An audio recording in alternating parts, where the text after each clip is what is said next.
ഒന്നാണ് മാറി സ്ത്രീയാണ്. അതാണ് എന്റെ കഥാനായിക റുഖിയ ബീവി. നിങ്ങളുടെ മുഴുവൻ ശ്രദ്ധ 1400 വർഷങ്ങൾക്ക് അപ്പുറമുള്ള അറേബ്യൻ ഉപഭൂഖണ്ഡത്തിലേക്ക് ഞാൻ ക്ഷണിക്കുകയാണ്. 1400 വർഷങ്ങൾക്ക് അപ്പുറമുള്ള അറേബ്യൻ ഉപഭൂഖണ്ഡം അന്യതയുടെയും മന്ദകാരത്തിന്റെയും കൂരിരുട്ടി തപ്പിത്തടയുകയാണ്. പ്രൊഫസർ ഹിജിലയുടെ ഭാഷയിൽ പറഞ്ഞാൽ 3 W കൊണ്ട് തുടങ്ങുന്ന കാലഘട്ടമായിരുന്നു അത്. വുമൺ, വാർ, വെയിൻ. പെണ്ണ്, യുദ്ധം, മദ്യം. ഇതിനപ്പുറമായി ചിന്തിക്കാൻ കഴിവില്ലാത്ത ഒരു ജനസമൂഹം. ഒരു മുന്തിരിവള്ളി ഒരു ഒട്ടകം കടിച്ചു എന്നൊരൊറ്റ കാരണം കൊണ്ട് നിരന്തരമായി 40 വർഷത്തോളം യുദ്ധം ചെയ്യേണ്ടി വരുന്ന അവസ്ഥ. അവരുടെ ആരാധ്യ വസ്തുക്കളാണെങ്കിലോ കണ്ണിൽ കാണുന്ന അഖില വസ്തുക്കളെയും അവർ ആരാധിച്ചു കൊണ്ടിരിക്കുക. ലാത്ത, ഉസ്സ, ഹുബുലില്ലാഹ, മനാത്ത, ബുദ്ധ് പോലെയുള്ള കല്ല്, കരട്, കാഞ്ഞിരക്കുറ്റി മുതൽ മുള്ള്, മുരട്, മൂർക്കമ്പാമ്പ് വരെയുള്ള സകലമാന വസ്തുക്കളെയും നിരന്തരമായി അവർ ആരാധിച്ചു കൊണ്ടിരിക്കുക. എന്തിനധികം പറയണം, ഒരു കുഞ്ഞ് ജനിക്കുകയാണെങ്കിൽ അത് പെൺകുഞ്ഞാണെങ്കിൽ ജീവനോടുകൂടി ഒഴിച്ചു മൂടുന്നു. ഈ കാലഘട്ടത്തിലാണ് ആ അത്ഭുത സംഭവം നടക്കുന്നത്. എന്ത്? 1,24,000-ഓളം വരുന്ന പ്രവാചകന്മാർക്ക് അന്ത്യം കുറിച്ചുകൊണ്ട് മഹാനായ നബി കരീം സല്ലല്ലാഹു അലൈഹി വസല്ലമ തങ്ങൾ അത്ഭുതങ്ങളുടെ പടക്കങ്ങൾ തീ കൊടുത്തിക്കൊണ്ട് മക്കയുടെ മാരണത്തിൽ പൂജാതരായി.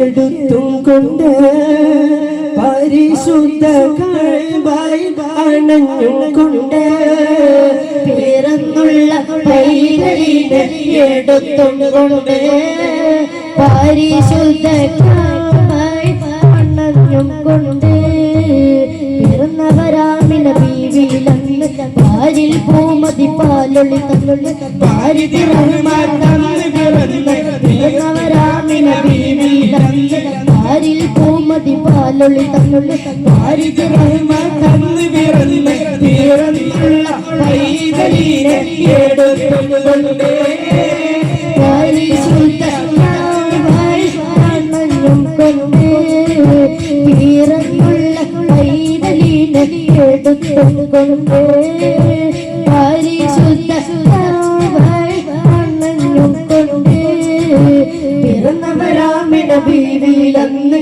പാരിൽ പൂമതി പാലൊളി തന്നുള്ളു പാരിതി റഹ്മാൻ തന്ന് പിറന്നുള്ള പൈതലിനെ എടുത്തും കൊണ്ട് പരിശുദ്ധ കഅബയിൽ അണഞ്ഞും കൊണ്ട് 1,24,000-ഓളം വരുന്ന പ്രവാചകന്മാർക്ക് അന്ത്യം കുറിച്ചുകൊണ്ട് മഹാനായ നബി കരീം സല്ലല്ലാഹു അലൈഹി വസല്ലമ തങ്ങൾ മക്കയിൽ പൂജാതരായി.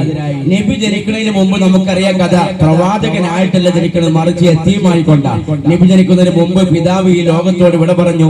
നബി ജനിച്ച് 6 വയസ്സ് പ്രായമായപ്പോൾ മാതാവാകുന്ന ആമിന ബീവിയും ഈ ലോകത്തോട് വിട പറഞ്ഞു. അതോടുകൂടി പ്രവാചകർ തീർത്തും യതീമായി. എന്നിരുന്നാൽ തന്നെ ഒരു സദസ്സിലേക്ക് വരുമ്പോ ആ സദസ്സിനോട് കാണിക്കുന്ന ആദരവ്, വലിയവരോട് കാണിക്കുന്ന ബഹുമാനം, കുട്ടികളോട് കാണിക്കുന്ന കാരുണ്യം, ഇതെല്ലാം കണ്ടുകൊണ്ട് പിൽക്കാലത്ത് റസൂലുള്ളാഹിന്റെ ശത്രുക്കളായി മാറിയ അബൂജാഹില്, ഉത്ബത്ത്, ഷൈബത്ത്, വലീദ്, തുഐമ പോലെയുള്ള ധിക്കാരികൾ അന്ന് റസൂലുള്ളാഹിക്ക് പേരിട്ടു. എന്ത് മക്കളെ? അൽ അമീൻ, അസ്വാദിഖ്, സത്യസന്ധൻ, വിശ്വസ്തൻ എന്ന് പറഞ്ഞ് റസൂലുള്ളാഹിനെ അവർ പേരിട്ട് ഇങ്ങനെ വിളിക്കുക. അല്ലാഹുവിന്റെ റസൂൽ വളർന്നു ഇങ്ങനെ വരിക. അൽ അമീൻ എന്ത് പറഞ്ഞാലും മക്കാ ഖുറൈശികൾ അംഗീകരിക്കും. കാരണം എന്താ?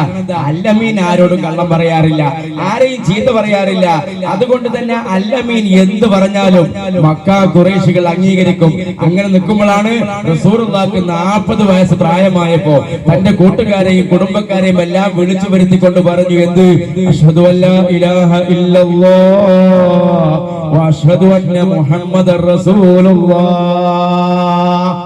അല്ല ഒരുവനാണ്. അല്ല ഒരുവനാണ്.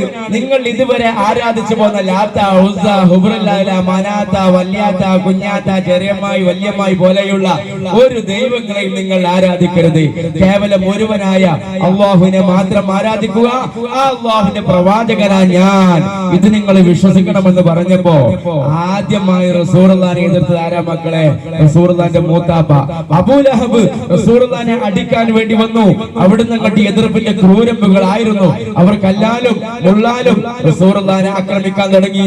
റസൂൽ നടന്നു പോകുമ്പോൾ വഴിമധ്യേ മുള്ളു കൊണ്ടുപോയിട്ടുണ്ട്. റസൂലുള്ളാഹിന്റെ തലയിൽ ഉണങ്ങിയ ചാണകപ്പൊടി വിതറിയിട്ടുണ്ട്. റസൂൽ നിസ്കരിക്കുമ്പോ ഒട്ടകത്തിന്റെ ചീഞ്ഞളിഞ്ഞ കുടൽമാല റസൂലുള്ളാഹിന്റെ പരടിയിൽ കൊണ്ടുവന്ന് അഖബത്ത് ബിൻ അബീ മുഅയ്ത്ത് എന്ന ധിക്കാരി റസൂലുള്ളാഹിക്ക് ഹാരാർപ്പണം ചെയ്തിട്ടുണ്ട്. ഷേബ് എന്ന കാട്ടില് 3 വർഷക്കാലം അല്ലാഹുവിന്റെ റസൂലിന് പട്ടിണി കിടക്കേണ്ടി വന്നിട്ടുണ്ട്.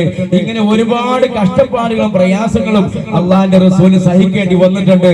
അവസാനം അല്ലാഹുവിന്റെ റസൂലിനെ മക്കയിൽ വെച്ച് ആ മക്ക ഖുറൈശികള് വധിക്കാൻ വരെ തീരുമാനിച്ചു. അപ്പോഴാണ് അല്ലാഹുവിന്റെ റസൂല് അല്ലാഹുവിന്റെ കൽപ്പന പ്രകാരം മക്കയിൽ നിന്ന് മദീനയിലേക്ക് മാറി താമസിച്ച് ഹിജ്റ പോയത്. മദീന വാസികളാണെങ്കിലോ റസൂലുള്ളാഹിനെ സഹർഷം സ്വാഗതം ചെയ്യുകയാണ്.